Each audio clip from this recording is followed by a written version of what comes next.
Hi, and welcome to Explore. Why were you all leaning back, everyone? That's such a weird thing to do. Is that something that you do now? Hi, I'm DM Dan. Welcome to Explorers of Elsewhere. Elysia Rising debrief? Declassified? Yeah. Hi, welcome back. Hello. Hello.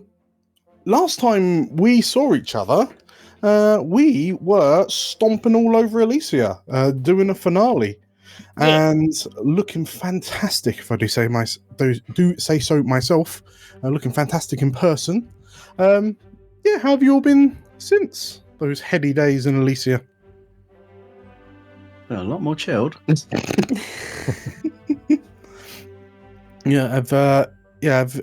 you all been? You've been good. Been keeping yourselves busy.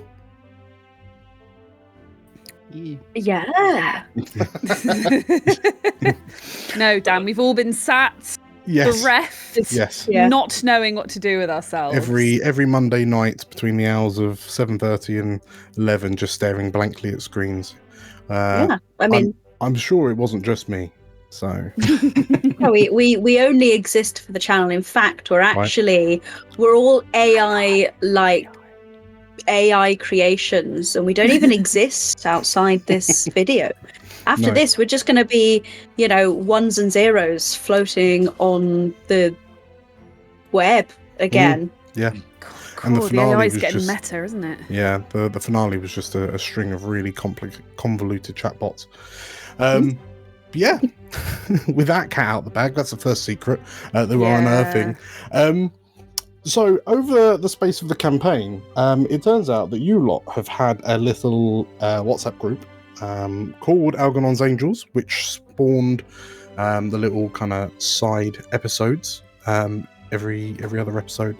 And there were a lot of theories, a lot of observations, a lot of guesses that were going on in there. But I just wanted to bring us all together to talk through any kind of final theories that we hadn't discussed, or theories that were proven or disproven, or just to see how, just a chat about campaign 2, because we spent a good part of a year playing through Elysia Rising. It's it's been a big chunk of my recent life, at the very least. And just wanted to have a little natter about it before we wave it goodbye one final time. Yeah. So, what's at the top of the list? Well, how do we want to do this? Because we do have some questions, but then we have questions, Dan. We have questions, but then you might have had a bit of structure in mind yourself of the kind of things that you want to bring to the episode. I have come in full of hopes, aspirations, and very little else. So I thought, because you informed me that a list had been cultivated, a list had been written, I thought we could go through that and then just kind of spin off and have a little natter in between. Just let it flow free. Nate, you're normally our Algernon's Angels MC. Would you like to start reading off the list? Shall we start with then all of the dying questions we have for Dan? Yes. That we've sort of come up with. So the first one we had was, obviously, final episode, we find out that Elysia is in the same prison as the Khan. Spoilers. Well, you should have already watched the episode by now. Yeah, if you're watching this and it's your first exposure to Elysia Rising, stop right now and head back to episode 1. But yes, consider that your spoiler warning. And obviously, it was Taro who, sort of showed us. Was there, or did you plan to have anyone else know that that's where Elysia was, or was it primarily just going to be Taro? And was there any way we probably could have found that out, whether or not it was partial or abstract? So the reveal that Elysia, like the void, was like a Khan's banishment void, that was a decision that I kind of came to partway through the campaign. So there was a lot of stuff, but the nature of Blazing in the Dark kind of led me to just kind of thinking up situations, scenarios, and circumstances, and then just kind of chucking them out and saying this is fact, and then kind of through your actions seeing what kind of had and hadn't resonated with you as a group, then kind of contextualizing and defining the origins of those circumstances based on what you were doing. So yeah, quite a lot of stuff I just kind of threw out to the ether and then kind of reclaimed to make sense. And yeah, Akan was kind of the same. It also there was also a point where I reached out to channel veteran Carl.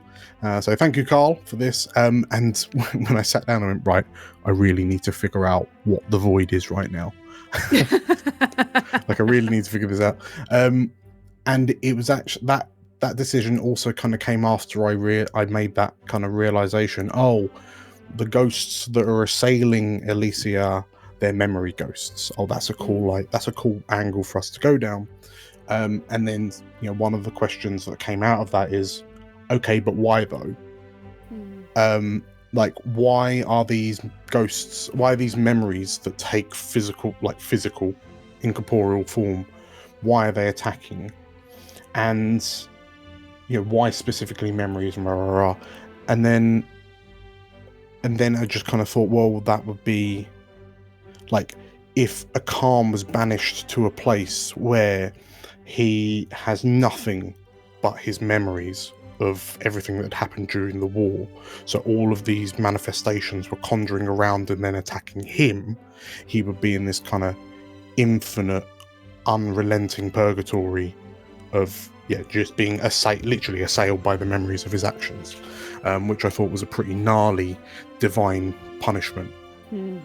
And so then it was that kind of idea that went, oh, okay, so Elysia is sharing void space with a god without realizing it. Is that why the children of Aya couldn't reach Aya? Because they were locked off in a prison that Aya had no intention of going back into. But yeah, so in terms of who else would know, I mean, it's just, I also acknowledge it was such a far out idea. The purple void seemingly split open to reveal it wasn't like you were actually looking at a closed eye for forever and a day. It was very much a case of who would know? Who would be able to figure it out? Who would understand that? And therefore, that kind of tells even more of a story around Taro. And I think in the stinger at the end, we know that Taro is very much something else entirely. And Meg, you got the nod for campaign 1 when we found out that Taro's the sister of a similar being from campaign 1. But yeah, there's clearly more story to tell around kind of Taro and the others of whatever she is. But clearly she's at a level that she kind of acknowledges and understands things like the void space that Akan is locked in. And also and also can travel in and out of it by the sound of it. Can potentially travel in and out of it. Seemingly has had access to arcane powers long before Akan gifted it to the mortals. That was a little head tilt in reveal in the last episode. But yeah, I mean, the reveal of Akan was very, very much a that's a big moment for the finale. But also the reveal of Akan in itself was arguably the primary objective of Taro. Okay. With that little taunt that she gave you, imagine the stories they're going to tell as you got teleported back to elsewhere. Because now you've got cities worth of people that have seen Akan. Yes. This isn't in the document, I don't think, right? Okay. Did you? But presumably, Akan is free now. No. I would No. assume not. No. No. So, because I mean, you all did the 1 year later shift, and that 1 year later would have looked very different if Akan had made it out. But no, Akan is still in that void prison. I guess I've deliberately left the question open of who teleported you out, like who moved you out. But Akan is still locked in there with all the memory ghosts who now no longer have a secondary target in Elysia. Now they'll all be attacking Akan. I guess I could also. I also kind of was speculating in my own head that the reason they were attacking Elysia is because, in fact, they were trying to get to Turia. And Turia being at the center of Elysia, they were all trying to get in, given how powerful she was. Yeah, Akan is locked away. We now know the extent of his prison, but yes, there's a city worth of people who have seen his face. Capital Fabulous. I guess that answers sort of like a couple of other questions we had, because the next one after that is, when did you figure out that that's where we've been the whole time? So you just said sort of like halfway through the campaign. Yeah. So yeah, again, like having to do the sort of like adaptive retconning. There's not really retconning, it's just like filling in the gaps. But if you remember, in the first time it made it onto screen was when Atta was studying Umi's journal, and Umi noted it was really odd how a soldier had been fighting like this war in the eschaton for like months, but for Elysia it had only been like a couple of days or something along those lines. And yeah, just kind of introducing that whole kind of weird timey-wimey vibe, which, you know, the eschaton didn't have up until that point. So now we know that, you know, the magics unleashed during the eschaton were powerful enough that even like the temporal flow was being disrupted. That just opens up a huge swathe of opportunities for storytelling in future things. Like, is there a place that is still experiencing the eschaton and has been experiencing the eschaton for them years and years and years and years and years, kind of thing? Like that's an interesting idea. Like, we could look at that. But yeah, knowing like Elysia would have been kind of accidentally slorped in along with Akan, like that had to happen simultaneously. But you know, Akan was defeated at the end of the eschaton, so Elysia didn't know, and yeah, so that's why we introduced timey-wimey stuff. Yeah, I was about halfway through the campaign, but I started to sit down and actually go, right, I need to start tying up some of these batshit plots that I'm throwing into the ether. I think something that you said earlier on as well also answers another question. I don't know who wrote this question, but it says, spirits equal memories and ghosts. Is this part of Akan's power or the anger of being locked up? That was me. It's incoherent, so I wrote all the incoherent questions. Channeling Umi. Yeah, no, so Aya's kind of punishment for Akan was that, yeah, memories would become manifest and be aggressive towards like, you know, sources of arcane power such as Akan. So for all intents and purposes, Akan is the void was designed, quote unquote, to be a place where Akan would just be nibbled and clawed at by thousands upon thousands upon thousands of these like conjured spirits. But yeah, we also needed that kind of differentiation between the spirits and the ghosts. So Tavarien saying when she died, she was just like floating in nothingness, and everything was like, she felt like she was the only one. And then in the finale, you finally saw like the spirit of Nana, Atta saw Nana. So yeah, the idea that the spirits of the ghosts of the dead were trapped. Like, there was no route to the afterlife as such. So they were just kind of lingering in elsewhere, and then when you bamfed out and returned to elsewhere, and the veil was peeled away, then they could join the, and I use the biggest air quotes, natural journey to the afterlife. But yeah, that's I think that's why Nana was just a bit like, please let me go at the end. But yeah, it was the spirits being angry was very, very intentional, and the ghosts were just an unfortunate, like, victim of the same as the living, like all unfortunate victims of circumstance.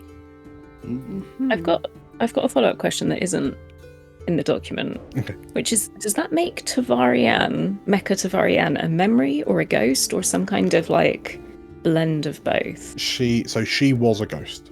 Okay. Like, well, she wasn't Angie. She wasn't Angie. No, she was a genuine, like, quote unquote, genuine ghost. As in, like a soul, a glob of mana that came out of someone's body, but was just kind of floating around in like the mausoleum. So, you know, because the idea, you know, the clerics, like all of the faith, were saying, oh, we have to cart these people away before the ghosts get out and eat people. Like, that would have been based on some degree of sort of like divine academia, right? Like, back when, you know, someone's soul would, after someone dies, their soul would leave their body and go off and join like one of the dragons. So that's based in knowledge, and that was kind of still happening, but then the chain was severed after that point. So yeah, Tavarian just kind of floating around in the mausoleum when Catherine first met her, and she was just like, oh, like, you're the first voice I've heard in weeks. Right. Oh, that makes sense. It makes sense that it's plausible that when somebody dies and like immediately after their death and they can't go out, that people are thinking about them. Therefore, the memories of them being angry are manifest because you think more about somebody that's just died. Yeah. Which is also something Leon she tried to weaponize for the B-Team episode. Yeah, that's right. Yeah, but yeah, because you're absolutely right. Because also Atta thought of Songbird real hard, like with a magically inclined kick, and the ghost, the spirit of Songbird, started trashing up the Ilneshi brothel. Right. Yeah. I'm going to pop down to some of the lower down the list questions. Well, actually, I'm going to ask this one because I think we all want to know this. How did Musto become a gang leader? Origin story, please.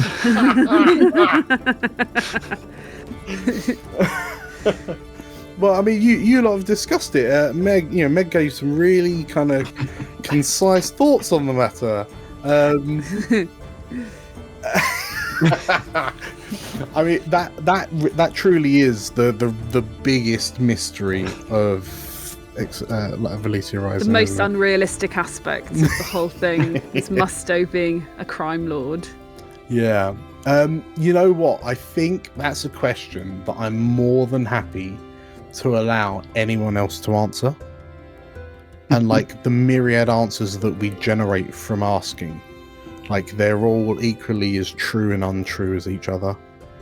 Like, I can't actually remember what I said. Like the first time. Nobody does, Meg. Because the audio was lost and Dan made up a new history for that event. That was in that one, wasn't it? Oh no. I think it might have been something along the lines of like from my really strained lip reading, I think there was an idea that Musto fundamentally like irritated his way to the top. Like a splinter, like dislodging and like coming back to the surface. Yeah. I know. I reckon, right? Does anyone work with someone who is so incompetent that you'd rather just give them the easy jobs? Even though it means you have to do a harder job yourself, but you just give them the easy jobs so that you don't have to bloody deal with them or put up with their shit. Yeah. I reckon it's like that. And they basically kept giving him positions of power to get him out of the way of everyone else. And somehow he just managed to like crawl his way up to the top so that he basically didn't have to take on any actual responsibility in the firm. Because they knew that if he did take on any actual, meaningful tasks, he'd fuck it up. That's what I think. It is a tried and tested technique of a lot of organisations. You put the most incompetent person right at the top, and then they're literally just a figurehead, and the cleverer people lower down do the actual running of the business. Because we all know it. It seems to be a thing. As soon as you hit like the 50 grand a year pay mark, you seem to suddenly lose the ability to do things like save PDFs and like operate a basic Excel sheet. Are you saying that the actual truth of the Cobbles is that Musto was held aloft by a council of Toms? Yes.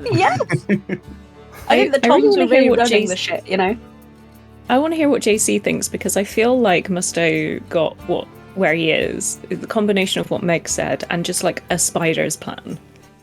Like some spider's plan was to put Musto in power, and then maybe it Musto is Elsewhere's version of Kaiser Soze.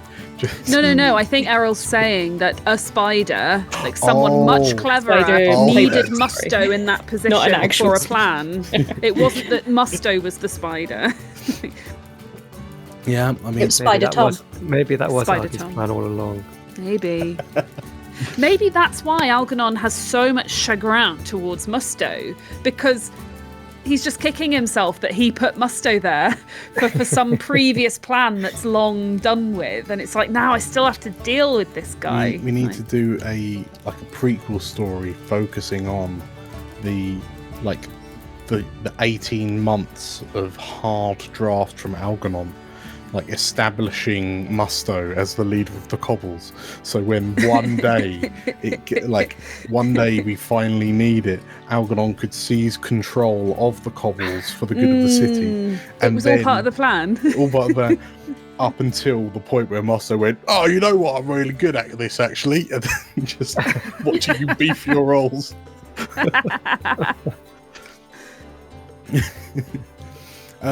Yes, I have no firm idea.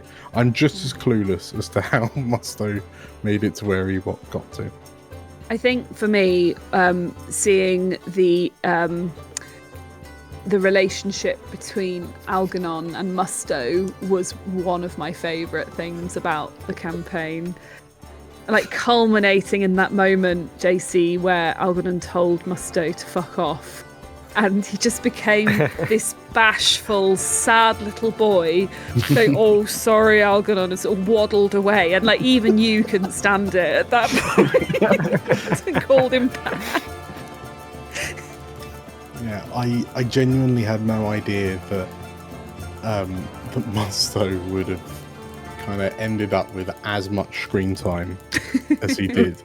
I knew I wanted to throw him out as like the absolutely useless oaf NPC, but yeah, I think by the time we collectively got to the Musto must die epic score, when Lukraji told you to bump him off, to be fair, even at that point I was just like, what if they actually do it though?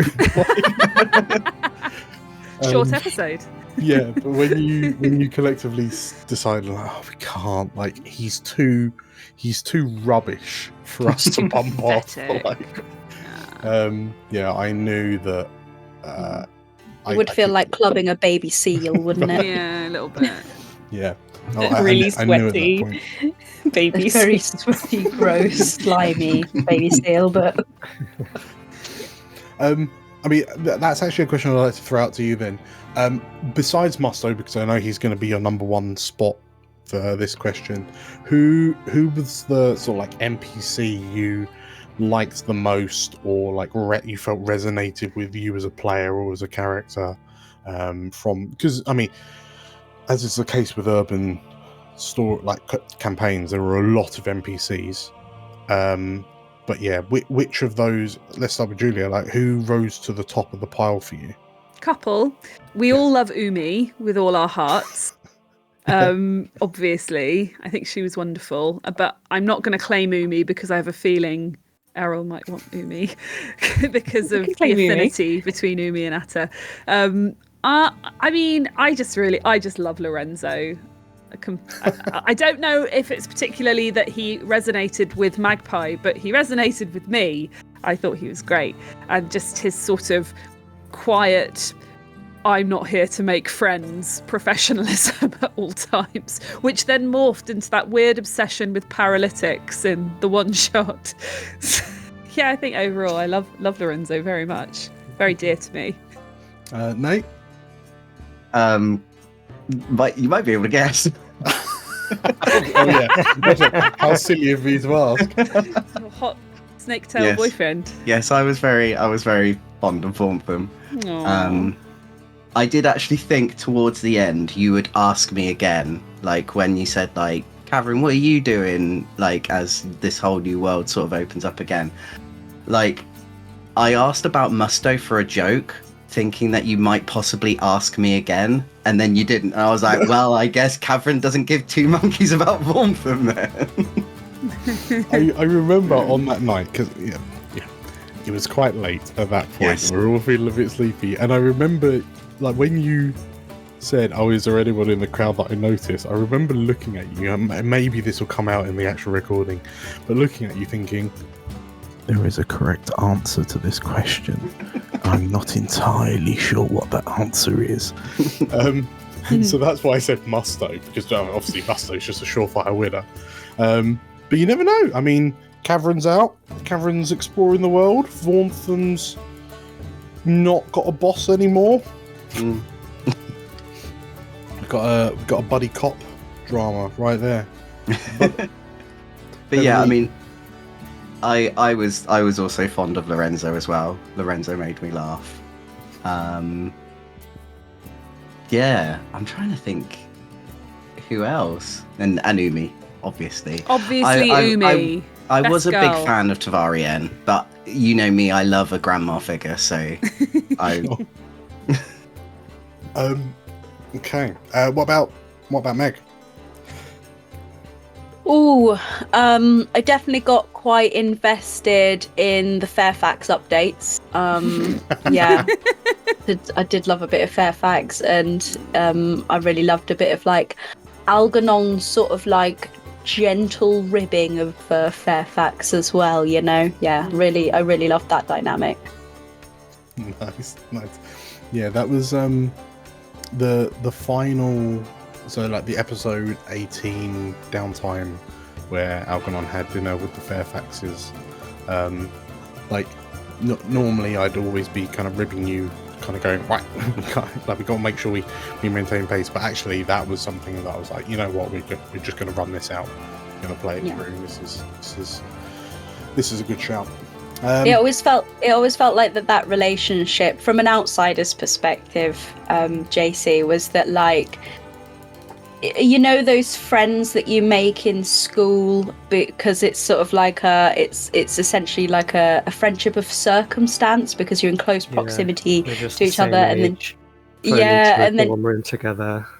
You grow up and you grow apart and you're completely different people with different personalities, but that sort of like that history binds you together. And it was clear that Algernon was like, Fairfax was pretty normal dude, and then Algernon's just this like slightly unhinged but can't help but love him kind of friend that just, you know, occasionally just pops out of the blue, sort of like, you know, with some harebrained scheme. And you just, poor Fairfax couldn't help but be, you know, sort of pulled along into it again. And I can just imagine them being exactly the same in their like school days, you know. Well, speaking of Maggie, what about you, JC? Who was your favourite? Yeah, I did love what you did with Fairfax, and I also think you did really great things with all of our sort of rivals / allies, the characters that we invented in the first place. Oh, thank you. You did a really good job of taking them, weaving them into the important bits of the plot. and creating like more drama. I really loved what you did with Dorothea, and I really liked what you did with Caleb. Making them like Absolutely. quite sinister forces that drove us forward in the plot Yeah. Yeah. and making it personal. I think the one like rival or ally that there was a part of me that was like, oh, I wish I could kind of have done more with them was Alejandro. Who was just a hot guy who was around. Like, so I was kind of going through and like, obviously, you know, we fundamentally it was like, right, here are 10 NPCs that I'm going to need to weave into the narrative at some point, but I kind of want to make them feel connected. I want to make them feel kind of meaningful, etc., etc. And then with Alejandro, I think I just straight up forgot to introduce Alejandro in like the first opportunity that I was kind of eyeballing. But then I thought, all right, no, I'll bring him in on the Castellantalier job. He'll be like a rival party. And then you lot were all like, hey, let's team up and go through this place together. I was like, oh, okay. So then like this rival gang threat, like this like mirror match kind of threat, then was just like tagging along. And then I was trying to go like, yeah, trying to make them seem really suspicious by having them doing like little whisper parties in the corner. And then instead of being like, I think they're doing something super suspicious and we should stop them, Catherine starts going, hey, do you want my number? Like, and then like the Oneshi didn't really kind of crop up again, like not in a way that I felt like Alejandro could come in. And then B Team happened. I was like, perfect, this is the perfect opportunity to bring in Alejandro, have him and his crew do something meaningful, like really kind of set them up as like the villains that they should have been. And then you, JC, were like, I've got a sniper rifle aimed at your head. Do everything I say, bitch. I was like, all right, we've just neutered Alejandro. While also aggressively flirting with him. Yeah. I feel like this is the curse of the beautiful male NPC. No one's going to take him seriously. Villain. The beautiful villain. It's just like, oh, look how gorgeous he is. Oh, he can't be that bad. Yes, but so I suppose actually in hindsight, maybe Alejandro, you know, successfully filled a required like role within a campaign setting of being hot tries to be evil guy. thinks he's evil, but he's actually not. I mean, to be honest, no one can be a real rival to Atta. She's too adorable. So. Yeah. Atta's kind of weirdly like teeters on the edge of evil, so is her rival evil? Actually alright. The evil rival. Adorable evil. Who was your favourite NPC, Errol? So the only one that hasn't been mentioned, because I agree with basically everything that everyone says, and I have a special place in my heart for Fairfax, because I think as you were describing Fairfax and Algernon, it really reminds me of like the journey of a queer person and their normal school friend. And you know, they're the people that get married and have a kid, and you just show up to dinner like with your pride flag pin, and it's like, woof. So I think there's something really beautiful about that relationship. But the one that we haven't mentioned is Nefene, because hot lady villain. Yeah. I loved her. She was such a good villain in the sense that I understood and could sympathize with why she was doing things. She made sense. She made a lot of sense. So she was fantastic, as well as being hot and kind of fucked up, right? Like, eat this bird. Eat it. Well, I realised, well, I mean, the five of you discussed it in one of the Algernon's Angels, but you know, one of the core principles for campaign 2 that I kind of said to the five of you right at the start is that, well, certainly Julia, I didn't want to go into campaign 2 knowing who like the BBEG was going to be, because for me to go, right, here are 15 factions, and then have already gone, but this person's the one that I actually care about the most, like that just didn't seem right. So like over the space of, you know, it wasn't until like after the Castle Antalya job. So that's what, episode like 10 or 12, I believe. That's when kind of Nephene like solidified herself as the big bad.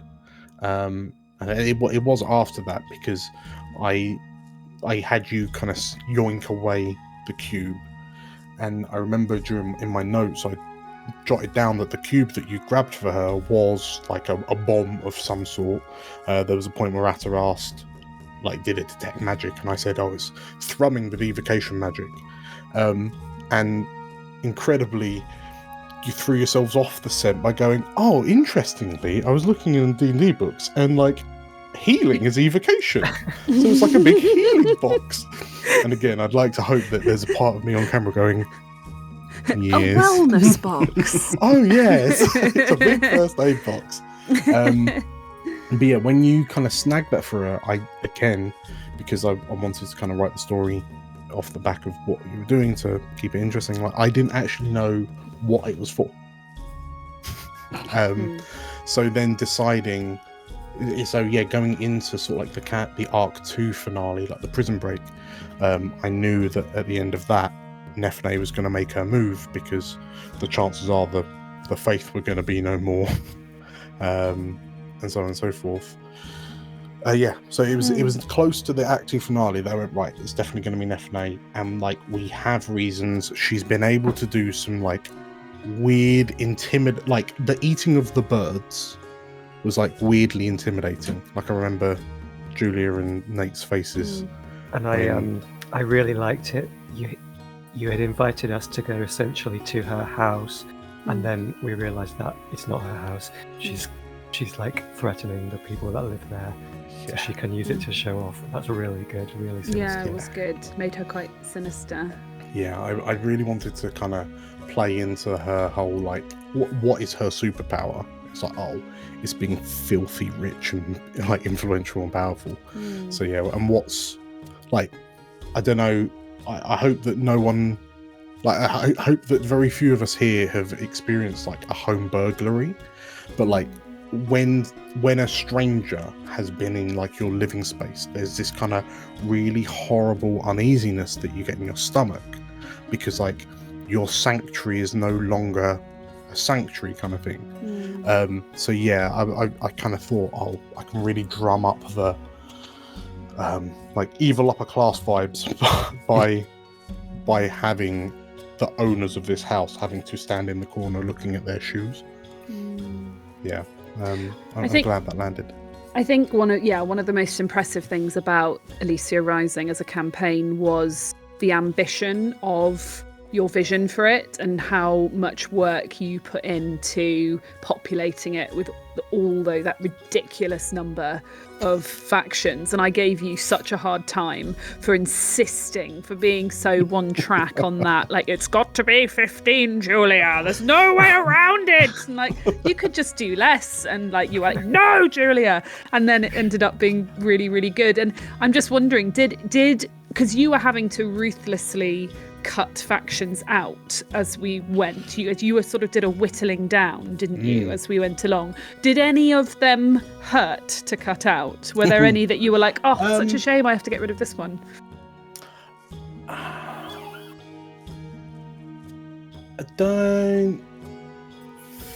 don't think so. I mean, of the 15, I mean, right at the very, very start, and we can kind of see it in all of the faction actions, there was arguably 18 factions, because I included the citizenry, the treaties, and the newspaper. Yeah, okay. And then I think it was by sort of like episode 3 or 4, I was just like, we're absolutely not really going to be touching on these 3 civilian factions, so we'll just kind of forget about them. But of those 15, it was only the Tellers and the Garden Keepers. Garden Keepers. That didn't really kind of show their heads. I mean, the orchestra were kind of left to their own devices until I jump scared Nate with him. But yeah, no, I mean, I knew, like, when we were going into Act 1 finale, I kind of thought, right, I need to make, like, my big statement piece, and I need to sort of, like, I've set up all the pieces, and now I need to shake the chessboard and, like, reintroduce chaos. And I was like, I can only do that realistically by killing Algarve. And then that set the stage for all the other factions really kind of going to town on each other. So I was more than happy to kill off Algarve, and I would wager that you five were also quite happy that Algarve bit it. I was sort of hoping that you'd give me a chance to do it. I know it's something we didn't discuss, but there was a bullet in Aldi's chamber from the beginning, meant for him. Algernon's Chekhov's gun. Algernon's Chekhov's gun. That was. Well, we'll definitely come back to that in a sec. I think that kind of leads into another question we had on there, and we'll make this your last question, and then we'll get on to us. Was there any chance that we probably could have stopped Algarve from shooting Tavarien, or was it pretty much just like, no, this is the way it's going? Unfortunately, Tavarien's death was like the predetermined instigating incident. It was a cutscene. Like that was a cutscene moment. But yeah, I needed to like, if Elysia Rising was a 5-room dungeon, Tavarien being alive was the entrance guardian. Like, she had to go, like, for the campaign to happen. Yeah. Because realistically, everything that whilst it wasn't explicitly stated, the reason Algarve shot her is because he found out that she knew, and she would also that the veil was failing. But he also knew she would tell everyone, and that's something he didn't want. So the only thing he could do at that point would, if she didn't back down, was to silence her permanently, which was obviously a very, very extreme thing for him to do. But that then set everyone off because the voice of reason within the city had been extinguished. So unfortunately, yeah, Tavarien was not long for this world at the beginning of the campaign. But as you have also discussed in Algernon's Angels, I genuinely didn't know you were going to bring her back via the suit. Your surprise in that moment was the best. Yeah. And we've already talked about this, but that was like, no. Yeah. So yeah, congratulations on that. Yeah, what about your questions? Wait. Let's talk about our characters. So, hey! how do we feel that our characters developed over the campaign? Like, was there anything that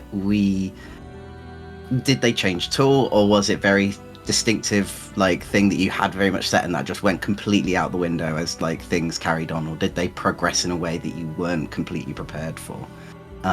Let's start with Meg. Yeah. I think Frida started off as someone who was quite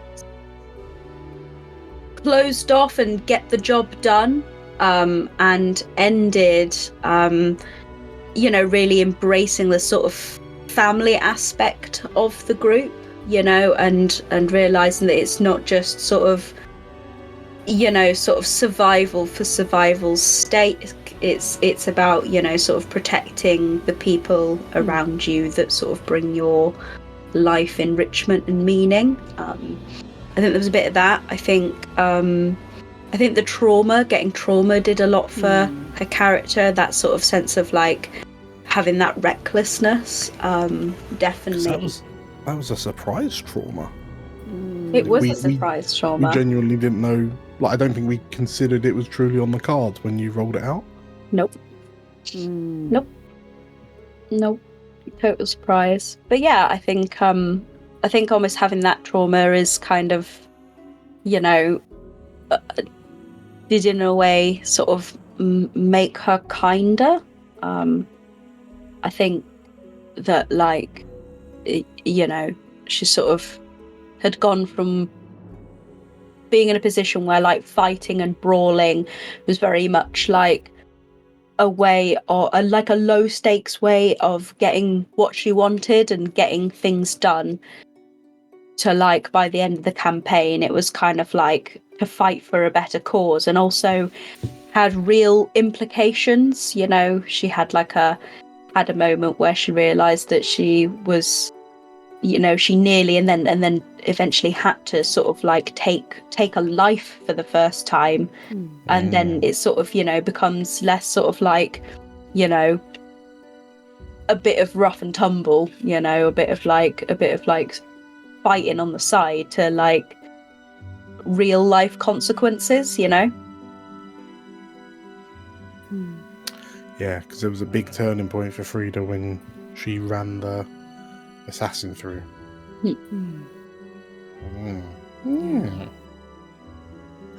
JC, how about you? How about Algernon? I think a lot of what I had planned for Algernon was sort of like how he would have been before the campaign began, before I had a real sense for what Elysia was like and just how desperate and apocalyptic it was. And I had the whole idea of him was that he's this sort of master blackmailer, and I would, like, in any given situation be able to read an NPC and get some kind of dirt on them, and to the point where that was baked into his vice. Like, I had this idea of his vice being like almost like blackmailing normal people for fun, but then the dice never really worked out that well when I was trying to do those downtime rolls, and well, I wasn't really getting what I wanted from it, so I leaned into foresight more as like a drug, just simply because it's an easier vice to get through in those sort of downtime encounters, and also lean in on the moment. But yeah, I think a lot of what I planned for Algernon came to fruition. I did a lot of research into Eton boys' school, and to the point where I even learnt the song, and then yeah, I did a lot of research into like Sherlock Holmes. I remember before we started, I was playing this old Sherlock Holmes game for MS-DOS that I used to play as a kid, and I was writing down like the dialogue. Amazing. Some of his one-liners and quips and stuff were just lifted from that. Amazing. And it's a headspace that I've found it quite hard to leave. Just really resonated with you, that character. Yeah. You played Algernon so effortlessly, it seemed like. Thank you. I found it quite taxing, actually, being the mastermind and having to think about things almost like I was the dungeon master within the group of players. Yeah. And I yeah, exactly. I can't wait to play someone who's thick as a brick. I mean, I repeatedly thought, how is JC doing this? This is, 3D chess thinking at all times. And I think one of the things that really impressed me about the way you play Blades in the Dark is how good you are at those elements of the game where it's like, I'm going to take control of this scene and I'm going to use flashbacks really cleverly. And like, that was something that I, as a baby Blades player, really struggled with, that shift into the Blades mentality rather than the D&D, I'm just going to react to what's around kind of mentality. So I thought, yeah, it really showed up in the way you played, that really sort of clever lateral thinking style of play. Yeah, it's definitely like this. Over the space of this campaign, I noticed how kind of unique the Spider play style is in terms of like role-playing games, because I've never really known any other like class fantasy, for all intents and purposes, fundamentally be able to go, no DM, no GM, this is what it looks like. Just yeah, like scribbling over the notes and then handing it back. Yeah, no, I think Algernon was like a fantastic character that you played awesomely. Yeah. Thanks. Well, how about you and Atta? Funny that JC says that they can't wait to play a dumb character, because I routinely in games end up as the moral compass, or the sort of one that tries to keep the group together and kind of doesn't. I don't often get to be unhinged in my TTRPGs. Because of like how I am as a person. So I was determined in this lovely group of very safe people, because I appreciate you all. This is the soppy bit. I appreciate you all greatly. The ability to be able to play Atta, who really is probably as close to kind of an evil aligned character as I ever kind of intended originally. Like, she fully at the beginning wanted to bring down the veil. She didn't give two shits about anything other than ghosts there, grandma must have. And she like wanted the chaos of it all. She like fully wanted to embrace the chaos of it all. And it really was interesting to have the moment where, and I was sort of expecting this, the moment, I think, especially when Kavrin, it was a lot of Kavrin and a lot of Algae that helped Atta reconsider what that would actually mean. I don't think she's a character that thinks beyond like her desires, but she now does. Through the course of the campaign, she thinks very much about how to balance what she wants to happen and what's good in the world.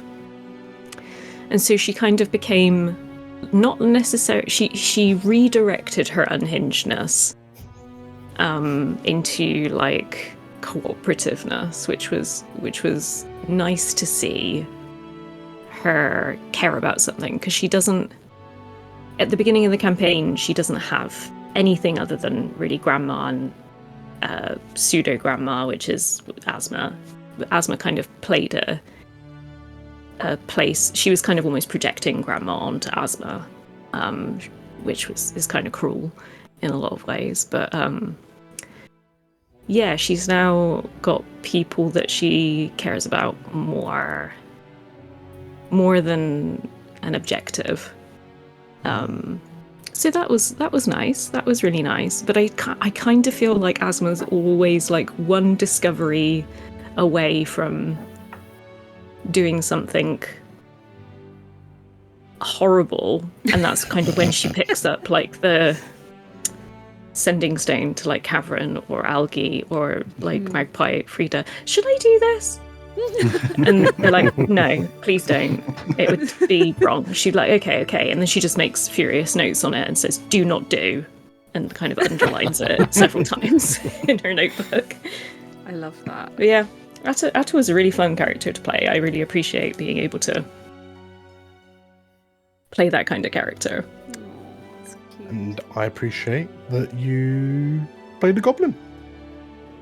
Bish bash bosh. With a tail. It came up once and I was like, we didn't go to the tail ever again, but yeah, it was my one little, what if I made goblins have tails in Dan's world? Yes, Errol is still currently the leader of most like notable change to one of the Elsewhere heritages. Like off the back of Atta, I've had to go, some goblins have tails. So, like, Well, we talked about that before the campaign started, didn't we? You came to me like, Errol wants their goblin to have a tail, and how am I going to explain this? And we talked about it and came up with, okay, so it's a genetic, it's like a recessive gene in goblins. So some goblins will have tails, but not all. Goblin tails are to goblins what gingers are to Daniel. No, yes. So from keep your peepers peeled in case I drop goblin NPCs with tails in the future. Amazing. Who's next? Julia? Julia. Yeah. Right, Magpie. I think Magpie basically went the way I wanted her to in a lot of ways. So the one aspect of her is the whole double life thing. So I was quite inspired by characters I've seen in previous sort of D&D kind of campaigns. So there was Dragon Heist that I DM'd. I talked about this in my intro video. There was the Black Viper character. Spoilers for Dragon Heist, turns out to be a very similar type of character to Magpie. And also there's in Unprepared Casters, which is a D&D podcast I really love, they've got a mini campaign called Lovejoy's 4, which is about a very Blades in the Darky style crew, one of whom, Robin Lovejoy, is the daughter of a very rich and powerful family who is moonlighting as basically steals for fun around the city. So I was kind of inspired by those sorts of characters. And also the other aspect of her is that she is an Asavar. So there was that whole path thing where essentially all Asavar are expected to follow a path. And what do you do if your path has absolutely nothing to do with what you value or think is important? So it was all about like tensions within us and kind of internal conflict with Magpie. So I had it in mind from the beginning that she was absolutely going to get rumbled one way or another. Like that was, for me, I would have been really unhappy if I'd got to the end and nothing had come of that internal conflict in her of like, am I a rich socialite or am I the lurk who tries to do good in the city? So I was very grateful when you kept rolling too well. You probably had the most crits throughout the whole. For sure, Magpie got the most crits. I just think that just reflects the fact that she does a few things very well, and that's what she tends to stick to. And I really loved the development in her relationship with Samuel. I was getting a bit worried at the beginning, in the first sort of half of the campaign, that Samuel just wasn't around, and because he was stuck in prison. But then the fact that we got to go and get him out, and he became much more of a surrogate father figure than I had anticipated he might. But it just felt like it kind of went that way and was very heartwarming when it did. So yeah, and I think the thing that I was in the finale, when we had all of our final scenes at the end, like where are they a year later, and Magpie had her scene with Samuel talking about how she was leaving. I think what I was trying to get at but didn't phrase terribly well was basically it was about paths. It was like, the reason I'm going is that I spent my whole life up till now in doing my duty in one way or another, appearing dutiful to my family, doing what I felt obligated to do for the city. And now finally the city's okay. I'm going to go off and find my own path now. So yeah,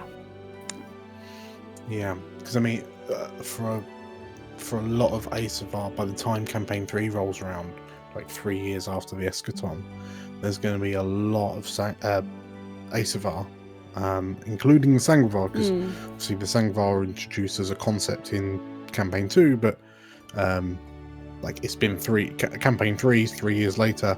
Sangrevar will be absolutely part of the general population. There's a lot of Asavar whose paths just don't make sense or are no longer applicable, or you may well find that Asavar PCs in the future might have a mentor in Magpie, a traveling Magpie. I feel as if the Eschaton is probably will have proved to be a bit of a watershed moment in a lot of Asavar's lives, because prior to the Eschaton, I think it would probably have been much more common to just follow your path, not question it, or even if you did sort of internally question it, it wouldn't have been acceptable to go against it. But then the eschaton, everything just went to hell, and everyone was just scrabbling to survive and rebuild the world. And at that point, I feel like that will have freed a lot of Asavar up to break away from convention and tradition. To become wanderers. Yeah, maybe. I was a particularly big fan of the scene that Algernon and Magpie had, just the nice sort of chatty scene that both of you had, because I don't think there's very often within any of the campaigns like two player characters of similar race, and especially like similar class as well. So you're both of like nobility having a chat about like, well, my path is not this, like what's happening. I just really enjoyed that scene. Yeah, that was a nice one. Yeah, I'm glad we got the time to look at that Algernon Magpie relationship. That was very sweet.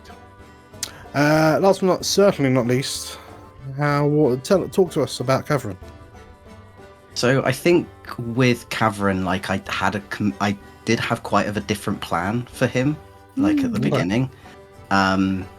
My plan was more that he more sex, even more. Well, that was the thing. I was thinking I was trying to be a little bit more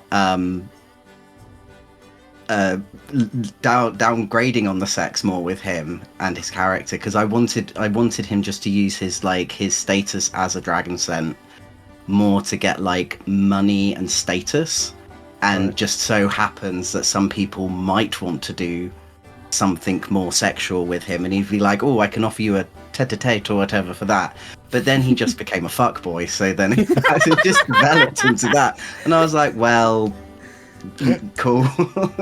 I really enjoyed playing Cavern. Like, he's definitely been one of my favorite characters to play, especially as he's meant to be like a very charismatic character, and I'm not very charismatic in real life, so playing that might have been like a little bit difficult for me, but I did really enjoy playing him. And just how I also didn't plan for him to be as passionate as I think I played him sometimes, very passionate about people and people's situations. I fully felt like he would just be very blasé about it, but then he just became very passionate about like people's lives and, you know, sort of like what was happening in the city and how people were being affected. So yeah, that was something I didn't really plan for. What I'm hearing a lot of is everyone was like, my character is intended to be a real asshole, and then by the end of the campaign, you're all just, no, we're all just too soft and squishy.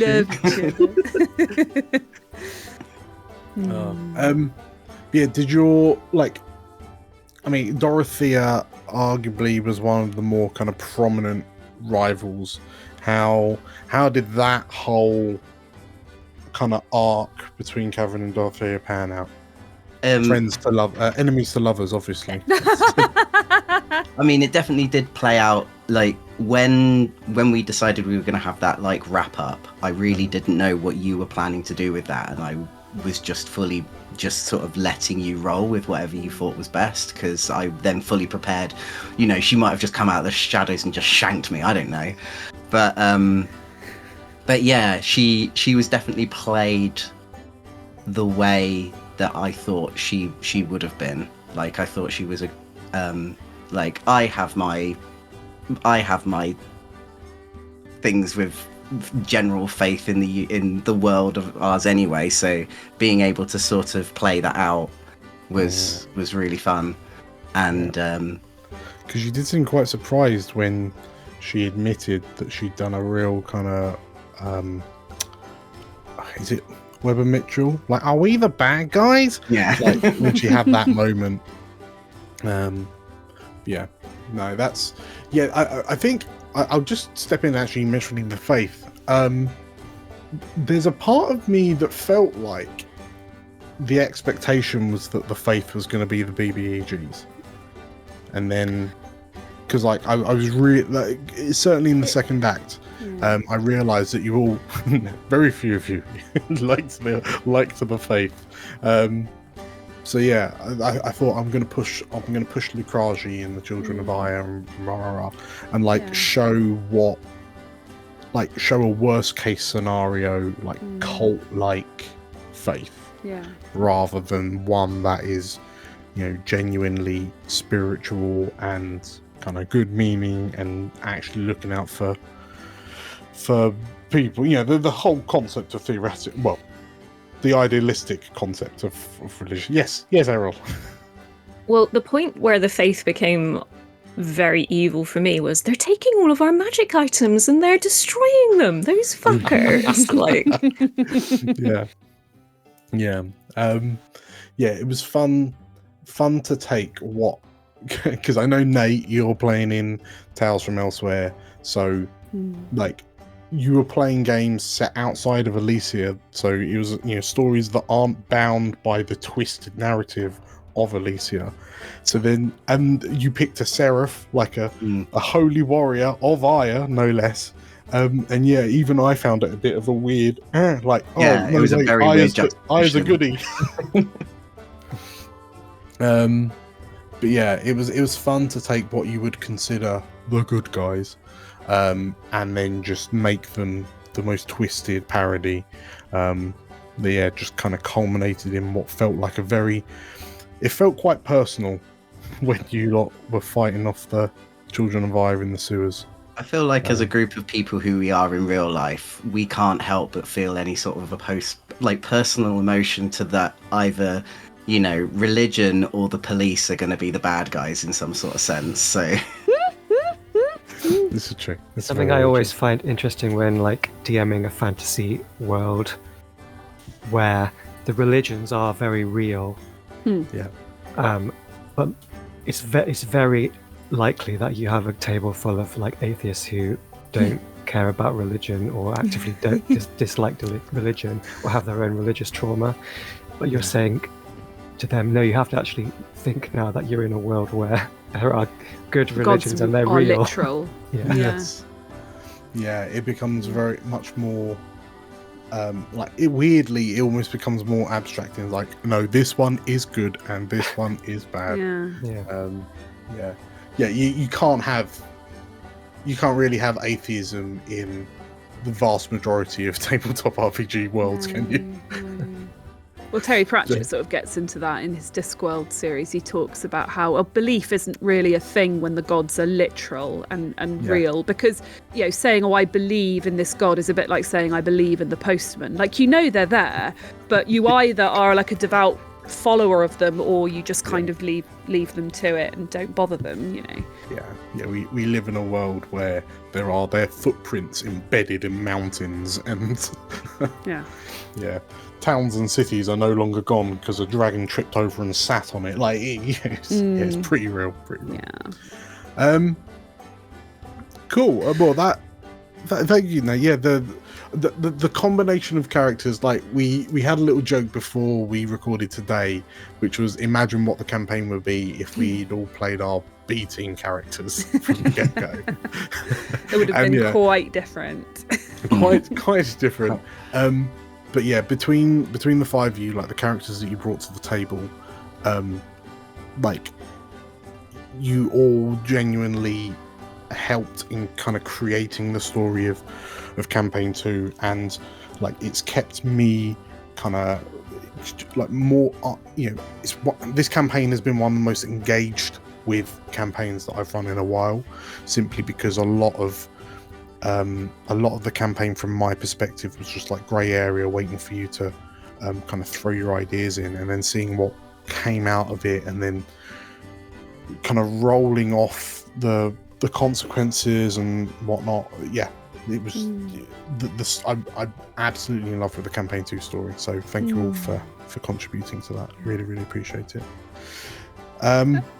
Is there anything else on the cards?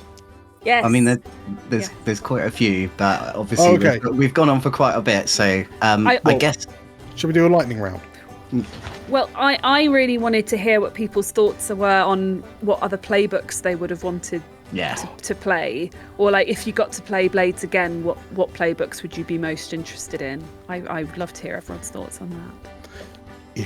If we did an Elysia Rising version of season 6 of Breaking Bad, somehow we return for another season. Yeah. I'd be interested. Meg, you've experienced Cutter. Where would you step next? Do you know what? I'm actually gonna start by going off a bit off kilter. I really enjoyed playing Cutter, and the previous time I played Blades, I played a Spider, but way more enjoyed Cutter. And I don't know what I'd play in terms of actual player playbooks, but I tell you what I'd really like to do, as like our sort of like group thing, I'd really love to try starting a cult.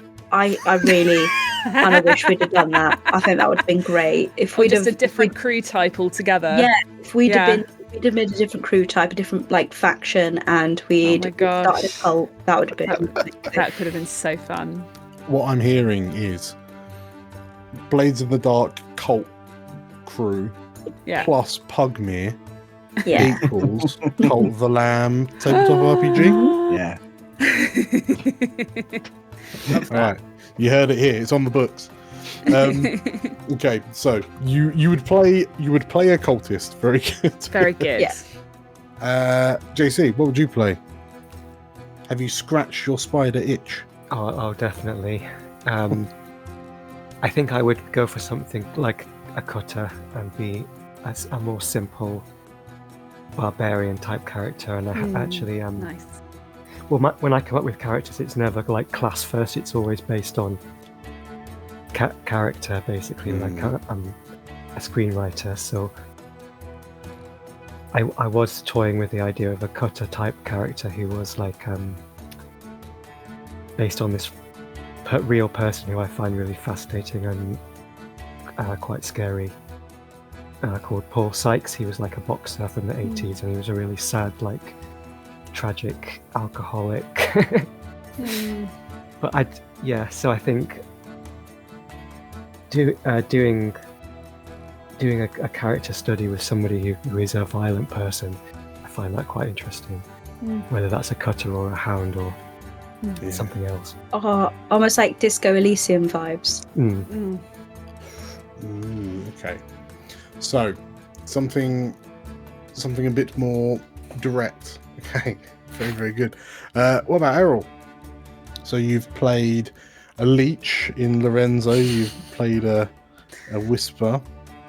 And Meg, whispers have like a whole thing where they can start cults. So just letting you know, they've got cult vibes. Like they've got one of their abilities is like to do cults essentially. I really enjoyed playing a leech, and the reason that I enjoy playing a leech is because it feels like they're much more long term. So like a lot of their abilities and a lot of the things that they do are about like building something. And if I was like developing Lorenzo, and the whole paralytic poison thing was like what I was trying to figure out how Lorenzo would have a vice, and it's just like weird experiment doctor that hides it. But I also would maybe play into have been like a former garden keeper. But anyway, there's another class that I can't remember what the playbook is called. What's the style like? And oh gosh, it's flown out of my brain because I've been thinking about leech so much. So you've got Cutter, Lurk, Leech, Slide. It's the same as what Nate played. Yeah, that's Slide. it. Slide. Slide. Thank you. Like a more charismatic, alluring character is kind of something. I've been recently playing like a very high charisma character in a cyberpunk game, and it's really fun to be able to just like play with NPCs that way. So maybe I'd want to try that again. Yeah, in the Blades one shots I've played before, I was playing like a proto Algernon type character, but he was a slide, and he had the ability that Nate picked up where you could just throw off a disguise and get the initiative of any situation, and that was kind of fun to be like, aha, it was me all along. Love that. Okay, so a slide for Errol. Karen, Nate. Actually, kind of like to mirror Errol there, because I think playing a Whisper would actually be quite fun. Yeah. Especially now that you said that they can start cults. So yeah. Yeah, nice. Okay. And Julia? I think Hound, definitely. I've always been a fan of the, strong, dark, brooding henchman who is incredibly professional and you send off with his gun to get rid of a problem or hunt somebody. And yeah, I think that would be quite a fun archetype to play. Quite different from what I normally play. I think I'm going to join you in saying, I'm just going to quickly jump in and say I think Hound would be the one that I'd be interested in, because it's got the elements of Lurk that I quite enjoy. But also it's a bit stronger, a bit of a more predator style character. Lurk's all about evasion. It was very and easy as well when I was playing Roth. Looking through his loadout, he has like a special ammunition that can hunt ghosts and a big gun or a telescope. And I'm like, it's just what I need, basically. Yeah. no further thought required. Yeah, Elysia Rising would have been very, very different if one of you had a sniper rifle. Yeah, for sure. Okay, so, I mean, if we ever play Blades together again, then we know what our new playbooks are going to be. Any other questions on the list? Maybe we'll make this the last one, and it's more I've got one final group thing to ask after as well. So this is for everyone again. How do we feel like Blades in the Dark plays differently, especially for the people like myself where it's their first time playing it? Like, how do you feel it differs from other sort of big TTRPGs, so like D&D and stuff like that? Like, how did you find it easy to sort of get into the gameplay? Did you struggle a little bit? Did it take a while? Just sort of things like that. Let's start up. Let's go with Julia this time first. Yeah, I really struggled. I loved it by the end, but at the beginning, I was so used to D&D where success is kind of common and on a bit of a gradient of just you do it amazingly or whatever. And with Blades, a failure is so baked into the mechanics and the way you tell the story. And actually, I really like it now. I'm used to it. But first, I felt really defeated whenever I didn't roll a 6. So that took a bit of getting used to. And the other thing I took a while to get used to was how creative you can be as a Blades player, affecting, situations and kind of coming up with flashbacks and stuff. So that took a while to get into as well. And I feel like I always took a back seat on that side of things. I let other people I wasn't quite brave enough to do it very often. But yeah, that is something I've come to appreciate about the Blade system for me. I'll hop on with my points of view and just sort of agree with you on there, Julia. Like that whole creativity part of being you can come up with a flashback and you can kind of say, well, oh, actually I did this, because it feels like a little bit like metagaming in a way. Like you're cheating almost. Yeah, but that all still relies on the roles that you do. So, and it was getting that part to click in my brain that went, oh, actually, yeah, this can be done, and or whatever Dan sort of agrees with, just cool, let's go with that, I like it, or something along those lines. So yeah, it was definitely bits like that. Errol, how about you? Because you've played Blades before, Errol, haven't you? Yeah, I have once. I just need to plug in my laptop and move it really quickly because I'm on 32%. Okay. Let's jump to JC in the meantime. So the one thing I really love about Blade's system is this idea of clocks being attached to your goal, or not even necessarily the clocks, but just having goals that you as characters can do in any way. You can achieve them in any way. It's not like D&D where you've got a monster in front of you and the only way to defeat it is to chip away its hit points. And for players like myself who like doing character studies and playing talky people, it can be a bit frustrating just watching people fire magic missiles. So when you've got the clock, even if it's something like a big mecha diving suit that you need to attack, I'm still free to come up with a creative solution that can take a chunk of that clock away using whatever skills that I want to, and that's what I really love about the system.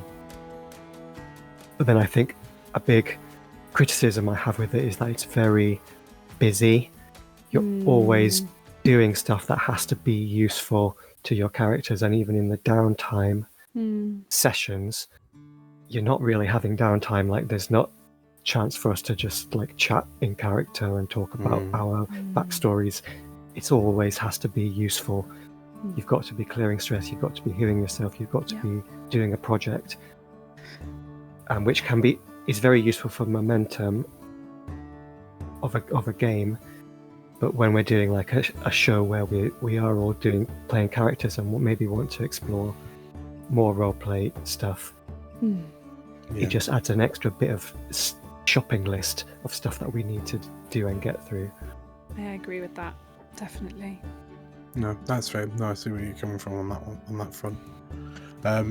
I guess if, like, I think the constraint of us doing, like, keeping things relatively concise, I know that we could absolutely happily let the free time basically just kind of explode out and really kind of get to grips with the players, because Blades has been fantastic for generating like case studies on each of your kind of individual characters. Like, I feel like I know your 5 characters like so much more intimately than I do any kind of D&D campaign that I've run in the past. You could absolutely get kind of really lost in that, and that would be like in a good way. That's fair. One of the things I've enjoyed, this is the first time in ages that I've actually played a character like in a long-term thing, and I've really enjoyed the process of like creating a character and a backstory and having all these little stories in the back of my brain that I'm ready to just like bring forward in the role play and add to your image of my character. And that's something I really enjoy doing, and I miss doing it from being behind the Dungeon Master screen all the time. That's fair. Errol's plugged in. I am, yes. I fell out of love with D&D like about maybe a year and a half ago, like as a system, or at least it had done what it needed to do for me. I still like the system, I'll still play it again. But yeah, I think Blades is similar to some of my other favourite systems, which is like Spire and Heart, which are about like a group of people, and maybe Wildsea as well, a group of people that one, I think that Blades does really well that D&D is really crap at, is Blades has like you're all part of a gang, and so you're all, like to JC's point, you're all working towards a collective goal. And I find that D&D can be very individualistic, like my backstory and how it plays into the rest of the wider narrative, whereas this is all about, well, you're part of a gang, so you need to maintain the gang, otherwise why are you in this kind of game? And I really appreciate that part of Blades. But yeah, and the collaborative storytelling, I love like how you can really chain flashbacks, how you can really chain actions. It's actually like a system that encourages that kind of thing to better effect, essentially. Whereas, when you are in D&D, it's like, I got a high score in my perception, so I get like special information. Whereas like it doesn't feel like you're getting like that kind of vibes in Blades. Like it doesn't feel as like that kind of, I don't know how to describe it. So I vastly prefer like Blades like systems, or like adaptations to D&D that bring in the best parts of those kinds of systems, that they encourage that kind of gameplay. There's my spicy hot takes on the system. Can I, based off like D&D that introduces more Blades-like mechanics, could I introduce you to Daggerheart? No, that's good to know. Yeah, and again, I agree. I think the whole. I've noticed in the past one of the more difficult parts of DMing in D&D is taking 4, 5, 6 disparate backstories and then going, I've got to somehow like tie these into a big knot to give everyone some sort of communal purpose, without just trampling over what you've brought to the table, kind of thing. That's fair. Megbog? Yeah, I don't think there's that much like new I can add, but definitely I'm echoing everything. I really enjoy the creativity. I really enjoy the like cinematic nature of it. You know, it feels it just feels cinematic and not procedural. Errol, I actually think I can put a name to your point. I'm gonna shit on D&D a little bit here as well. I feel like D&D can lend to a group of individuals who all feel like their own little Mary Sues. You know, you get powerful really quickly, and then I think it's really difficult to sort of inject a sense of like danger and a sense of risk into the game. Whereas Blades in the Dark, it's all about risk, it's all about failing, it's all about like being creative through your failures and actually learning from your like mistakes. So yeah, I really enjoy that.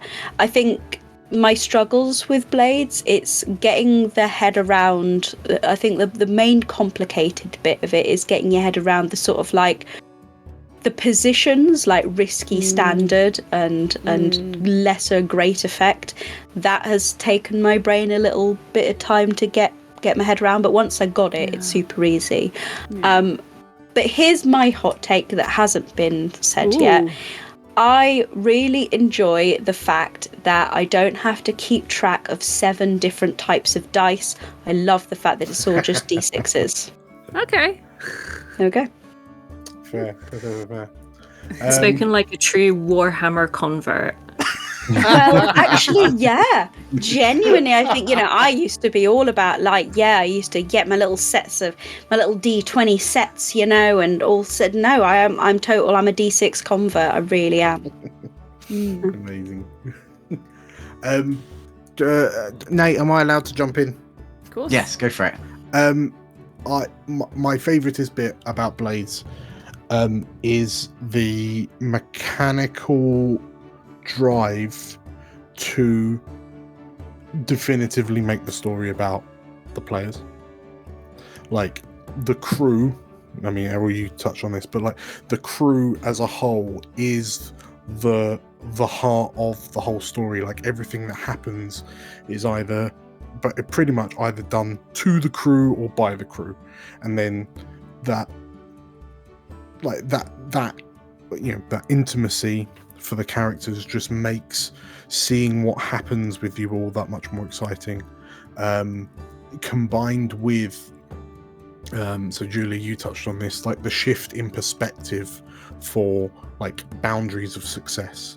So a 4 or 5, a success with like a partial success, is realistically the gold standard, like the silver standard,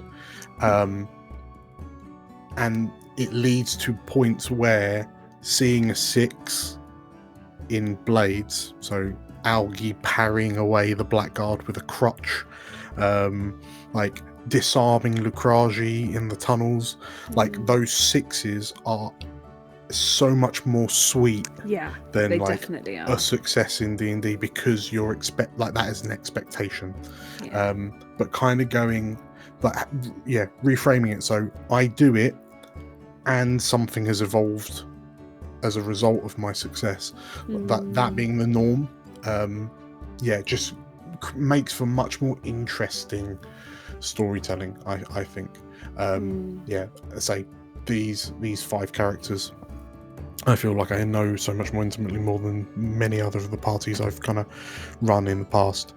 But that, I also care about them because I feel like they've almost accomplished more in our time together.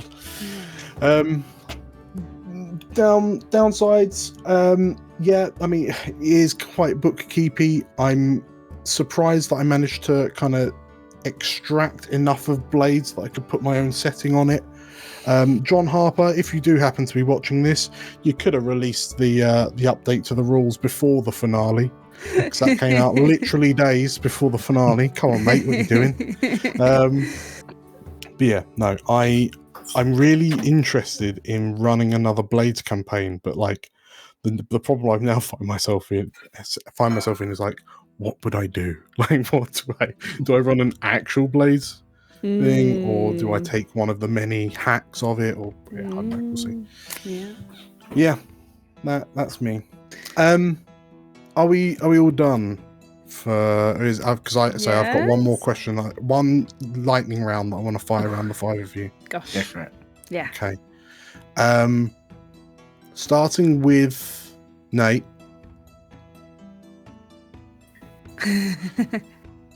Songbird, Velka, Musto. Absolutely not. Marry, Snog. Marry, fuck, kill. Marry, fuck, kill. Kill Musto. No. Sorry, what it was? Kill, marry, fuck. Songbird, Velka, Musto, I think. Velka, fuck. Songbird, marry. Way, Okay. there you go. Yeah. Julia. Oh, is it? We're all getting the same one. Yeah. Thing is, I mean, I can change it up if you like. yeah. Okay, you tell you what, I'll change it up. Yeah. So for Julia, Nefene, the orchestra, Musto. No! That's really mean. You can't do that. Okay. Hear me out. Kill the orchestra, because I'm not sharing any kind of bed with that lunatic. Okay. Fuck Nefene, marry Musto, because, you know, he brings in that money. He does. Well, not anymore. He's Not been anymore. forcibly. He's taken redundancy. True. We'd just have a separate marriage. We'd live in separate houses. We'd talk. We'd have that kind of marriage. Like a royal marriage. Yeah, exactly. Very good. Meg, let's go. The guy from the lodge you had a little chat with in Jocasta's pit. Okay. Algarve, Sergeant Leach. Oh, not Musto. Musto. Yeah, Musto. Someone else to get a leech. So yeah, the old lodge reticent guy. Who was it? Algarve, Musto.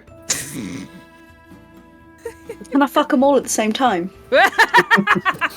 And then you gotta kill them all. Him a reasoning, right? If you're fucking them all at the same time, it's like eventually it's just going to be like a sensory overwhelm to the point where it's just bodies moving together. You're not aware of who it is. Yeah, and you won't have to. Yeah, it won't actually have any awareness of, you know, what's going on or what's happening. Sweat. Yeah, you know. You can be like, whose finger is that? It doesn't matter. No, you know. Oh, lie you'll know back if and it's think Musto. of Elysia. Okay. It's always Musto's finger. It's always Musto. Those sweaty little fingers. Is this the greasiest? Sorry. Okay. JC. Leech, Musto, Devira. Well, kill Leech, obviously. ACAB, all the way. Yeah. I think marry Musto, Yeah, and then marry Musto. Club. Devira, like, providing she's not my secret sister all along. Good call. Sure. Yeah. Sure. Very Agreed. Good call. Very good call. Okay, Errol. Oh, I feel like I'm gonna have to dig deep. I've already thrown out all the rotters. Lucragi, you could bring Lucragi into it. Lucragi. Odelmas. Odelmas. And Musto. And Musto. Or I was gonna say like Caleb, but specifically in like, yeah. In fact, Caleb. I think pre-diving suit Caleb has more ick to him. Yeah. So you know what? Let's do a substitution. Terrible robot fucker. So that you. Lukraji, pre-suit Caleb, Musto. Oh. Okay. Kill Caleb. Okay. Marry Musto, because I feel like he's very easy to cuck. So I feel like he's into cuckold stuff, or like you could make him into it. Just sat It's there the in his robe when see-through he kimono. Sad Yeah, presence in right. the corner. Like sat in the one chair in the hotel, like in the see-through kimono, and you. Anyway, so then it would be fuck Lukraji, because I kind of also Yeah. feel like that would be kind of, you know, religious Scandalous. people fuck weird. So Yeah. I'm into that. A real smite on me mummy, is what I'm hearing. Yeah. Wow. Okay. I mean, what I've gathered is that a surprising number of you Too would much like to information marry about all of us. Musto. Yeah. Join the Marry Musto Club. Dan, so- you need one. What should we do for Oh, Dan? okay.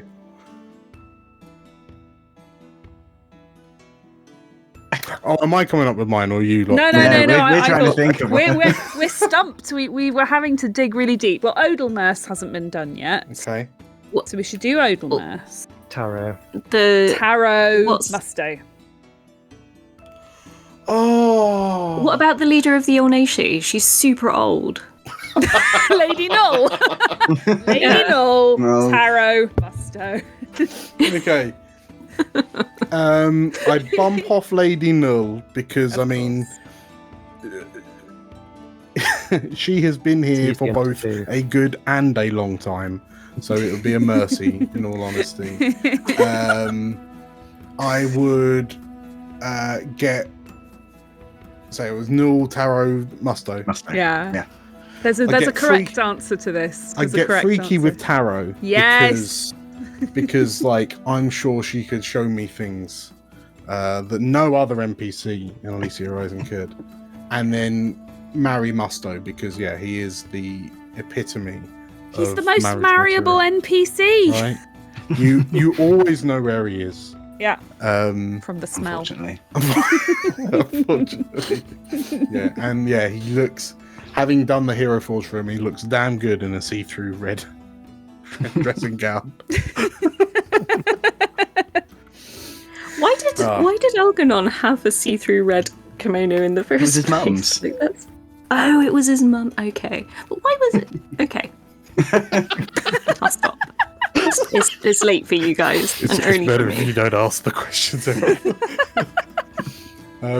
Okay, Oh, well, I think- on those On bombshells, that note, I love how highbrow the final question was for us. as it always should be in Explorers Elsewhere. So, yeah, with all that said, yeah, I just want to thank you, the five of you, once again for like all of your time, your commitment, the sheer amount of like effort and love that you've put into campaign 2. Because like coming out of campaign 1, which I would regard as quite successful, from a sort of like a GMing perspective, I was low-key kind of terrified for the sophomore campaign. But yeah, you've raised the bar, I feel. So for that, I am infinitely grateful. And for anyone who's watching this, having also watched the previous 20 episodes, I'd like to thank you for your time and commitment. I know I always wanted to do these kind of campaigns to put out some really kind of interesting, entertaining, engaging stories, not only like for us, but for anyone who wants to consume it online. So yeah, thank you very, very much for your support in supporting us as well. And yeah, before I get too emotional, I think that's it. Oh boy. Oh boy, that's it. Yeah, we turn the final page of campaign 2. Tell you what, actually, sneaky last question. What are the next adventures that you foresee yourselves jumping into now that campaign 2 is finished? Like, what's next on your TTRPG horizons? and or horizons you're already exploring. Let's start with Julia. I'm enjoying having a solid running Wednesday night home game that doesn't go on YouTube and you can just mess about and have fun. I play with Nate and a few other lovely people. So yeah, that's my main thing at the moment. Good old D&D. Yeah. What about you, Nate? What's keeping you busy? Yeah, I mean, I also again sort of really enjoy the very sort of weekly game of D&D that we've got on our Wednesday group. We've also, if people watch any of the Daggerheart like streams, that's also got Livy and Dan P in it as well, and Chris, who's been on the channel a couple of times. Obviously, I'm still playing Daggerheart as well, which I'm really enjoying, and hopefully going to be running a game for the channel, couple of episodes maybe in the new year. We're going to see how that goes in a one that's been out for a while and I haven't had a chance to play, so I think we're going to see if we can get Pugmere running and get a couple of sessions of Pugmere. Nice. Cultists, Blades of the Dark. Yeah. Meg, are you turning your hand to any other TTRPGs, or have you been bitten too hard by the Warhammer bug? Oh, I mean, yeah, I'm definitely on the Warhammer crazy train at the moment. But yeah, I'm kind of hoping to like finally join the Wednesday crew in the new year in like a, in a more casual sort of setting. Maybe even Nate will let me onto Pugmere and I can cosplay as our dog. Which I'd really love to do because I think Biscuit would be such a good character for for Pugmere. I think it'd be great. But yeah, it's me. Nice. JC, what are you going to be keeping yourself busy with? I am currently trying to bend the next series of Adventures in Capital into shape. Amazing. It's going to be like small weekly or fortnightly episodes that all tell the story of one like heist scenario.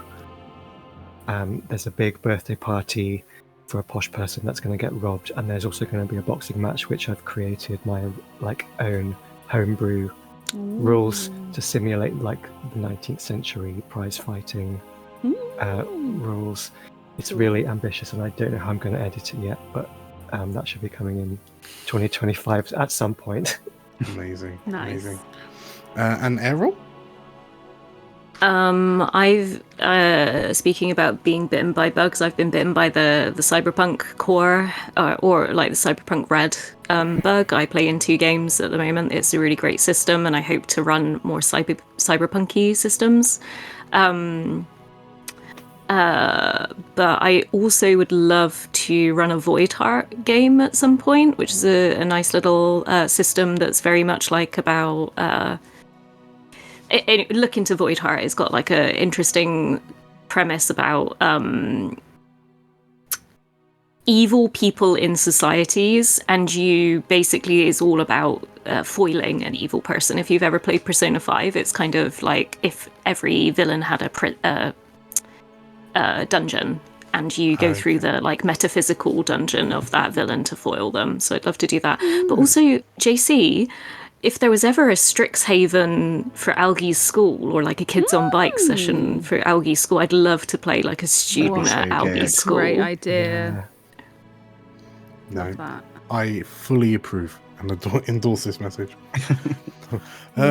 Cool. Yeah, I mean, hopefully, we might even be able to see some more cyberpunky stuff from you in the future. Spoilers. So that's us. Yeah, once again, thank you all. It's gonna be the last time I say it to you lot as a group. But thank you all for watching. Thank you lot for playing. And thank you, Dan. Thank you so Thank you much. so much. Yeah. This has been really cool. No, Yes, thank smashed you, it, thank you. knocked it out the park. Thank you. As did all of you. So, with all that said, If you enjoyed the second campaign of the Explorers of Elsewhere, Elysia Rising, make sure to hit the like button and hit the subscribe button and the bell icon for notifications when we release new videos. Because I have this sneaking suspicion that in the future, I won't say near future, in the future, one of those videos is going to be episode 1 of campaign 3. And I'm very excited for that as well. So, take care, everyone. Bye. Bye. Bye. Bye.